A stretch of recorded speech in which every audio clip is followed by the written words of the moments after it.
مکھندین کو انصاف ملنا چاہیے اور اس کے ساتھ ساتھ جو 3 ٹرائبل نوجوان قاضی گنڈ کے علاقے سے لاپتہ ہیں ان کے معاملے میں مکمل انکوائری ہونی چاہیے۔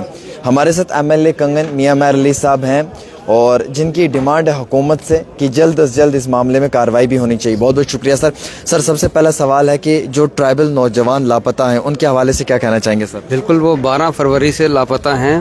میں نے آج صبح CM صاحب سے اس بارے میں بات کی ہے، صبح ہی میں نے CM صاحب سے بات کی ہے۔ 12 فروری سے 3 لڑکے جو ٹرائبل ہیں، ریاض احمد بجران، شوکت بجران اور منشی اوان، یہ تینوں دیوسر سے ہیں۔ یہ تینوں 12 فروری سے مسنگ ہیں۔ سب سے پہلے ان کا پتہ ہونا چاہیے کیونکہ لوگوں میں بڑی پریشانی ہے۔ لوگ مجھے بھی ٹیلی فون کر رہے ہیں، ہر جگہ سے ٹیلی فون آ رہے ہیں، لوگ بڑے پریشان ہیں اس مسنگ کو لے کے۔ تو کسی بھی طریقے سے پہلے گورنمنٹ سے یہ اپیل ہے، LG صاحب سے یہ اپیل ہے، میں حکومت سے یہ اپیل کرتا ہوں کہ ان کا پتہ کیا جائے۔ میں ماکھندین کے مسئلے میں بھی چاہتا ہوں کہ پراپر انٹیروگیشن ہونی چاہیے۔ میں ماکھندین کے گھر بھی وہاں پہ گیا ہوں، لاسٹ میں جہاں پہ وہ رہتا ہے، جو محبوبہ التجا مفتی صاحبہ گئی وہ بھی آدھے راستے میں گئے تھے، جو بھی گیا وہ آدھے راستے میں گیا۔ میں اینڈ میں جہاں اس کا گھر ہے وہاں گیا۔ سر مکھندین کی فیملی سے ملے، کیا بات چیت ملا؟ وہ بڑے اپسیٹ تھے۔ میں نے وہاں تعزیت کیا تھا، میں اسی میں میرا مقصد وہی تھا۔ ان نے بھی یہی کہا کہ انکوائری ہونی چاہیے۔ کل وہ چیف منسٹر صاحب سے بھی ملے ہیں، تو میں وہاں پہ گیا۔ آدھا پونا گھنٹہ وہاں چلنے میں لگتا ہے نیچے۔ شام کو جب میں لیٹ وہاں پہنچا تو وہاں بہت برا حال تھا، وہ غم کا حال تھا، لوگ بڑے پریشان تھے۔ اس کے والد سے میں ملا، اس کے بھائی سے ملا۔ جس طریقے سے جو مجھے انہوں نے وہ بتائی اپنی سٹوری کہ یہ پورا کیا واقعہ ہوا ہے، تو وہ سن کے پیروں کے نیچے سے زمین نکل جاتی ہے۔ سر یہ جو 3 نوجوان لاپتہ ہوئے دیوسر سے، ان کی فیملی سے بات ہوئی؟ فیملی کیا کہہ رہی ہے؟ کیا یہ مسنگ ہے یا پھر کہیں پہ فیملی کچھ؟ تو کہہ رہی ہے مسنگ ہی ہیں، مسنگ ہیں یہ 12 فروری سے۔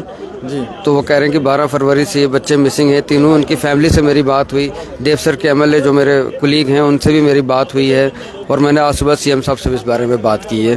جی سر ایک سوال اور بھی رہے گا اہم ترین کہ ریاست کے درجے کو لے کر بار بار مانگ کی جا رہی ہے، نیشنل کانفرنس بھی یہ ڈیمانڈ کر رہی ہے، کیا امید رکھ سکتے ہیں کہ اسٹیٹ ہوڈ کا سٹیٹس کب تک مل سکتا ہے؟ انشاءاللہ تعالی جلدی ملے گا، ہم سب کو امید ہے۔ پرائم منسٹر صاحب نے بولا ہے، ہوم منسٹر صاحب نے بولا ہے، ہمیں امید ہے کہ جلد سے جلد ملے گا۔ سر آج ہم نے اسمبلی کے اندر ہنگامہ بھی دیکھا کہ 13 جولائی کے لیے BJP کے لوگوں نے کہا کہ یہ شہیدوں کا دن نہیں ہے، یہ مہاراجہ کے ودروہیوں کا دن ہے، تو کیا آپ 13 جولائی کو کیسے دیکھتے ہیں؟ ہم نے تو اپنی پارٹی نے اپنا موقف رکھا، اور ہم نے اپنا ساری پوری نیشنل کانفرنس نے جو بھی ہمارے پارٹنر ہیں اس میں PDP بھی تھی، سجاد لون صاحب بھی تھے، ہم نے اپنا موقف اندر رکھ دیا ہے، وہ آپ کو دیکھ لیا ہوگا۔ سر ایک آخری سوال رہے گا، شراب پہ پابندی عائد ہونی چاہیے، اس کے لیے PDP ڈیمانڈ کر رہی ہے، PDP نے اپنا پرائیویٹ ممبر بل سبمٹ کیا، کیا نیشنل کانفرنس اس چیز کو سپورٹ کرے گی؟ بالکل کرے گی، ابھی آپ آنے دیجئے، کرے گی۔ ہمارے تو ایک کولیگ ہیں احسان صاحب، ہم سب اس چیز کو ہم سب چاہتے ہیں کہ الکوہل کمپلیٹلی بین ہونا چاہیے۔ چلیے بہت بہت شکریہ۔ ہمارے ساتھ MLA کنگن میاں میر علی صاحب تھے جنہوں نے ڈیمانڈ کی ہے کہ جو 3 نوجوان مسنگ ہوئے ہیں دیوسر کلگام سے، اس معاملے میں انکوائری ہو، پراپر طریقے سے چھان بین ہو،